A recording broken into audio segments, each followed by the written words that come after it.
Now there's conversations around what to teach about the voice in our schools. Now this should set some alarm bells off, I would have thought. Victoria's going to back the Indigenous voice being promoted in schools as part of the state's journey to treaty, surprise, surprise, as schools across the nation are now going to instruct students to memorise, think of that word, memorise, the Uluru Statement from the Heart. Now, I looked up the Uluru Statement from the Heart today, and if any child in any school can memorise this, I'll absolutely go, It could not be done. Joining me now is Senior Research Fellow at the Australian Catholic University, Dr. Kevin Donnelly, and Indigenous Leader Warren Mundine.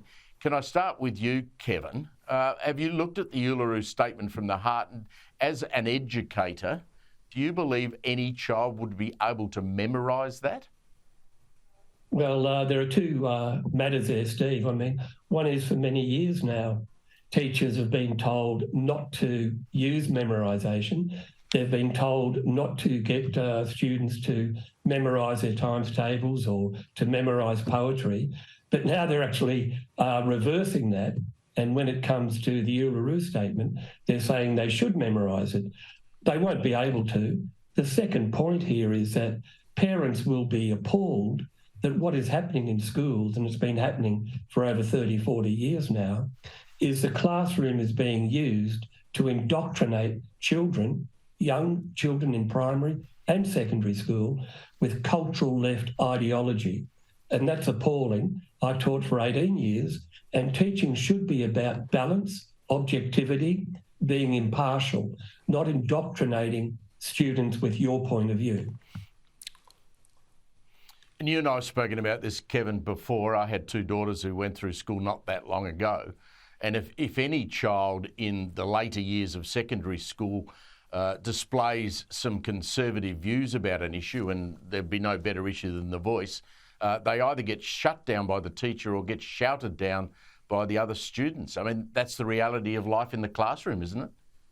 It is, especially in Year 12, where I've spoken to many students, and I know people who tutor students at Year 12, and they warn them, the tutors do, just be careful that you repeat what the teacher wants.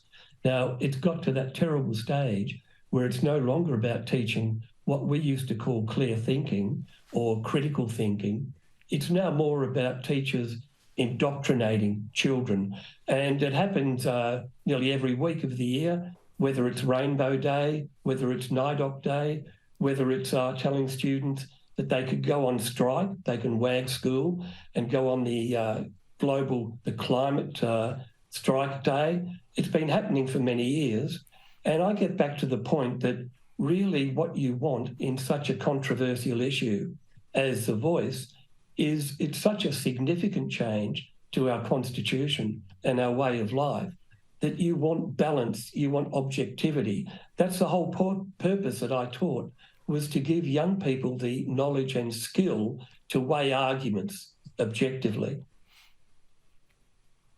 Warren Mundine, Dan Andrews, the Victorian Premier today, says, don't worry about this. It's just going to be a discussion. There'll be nothing rammed down any student's throat.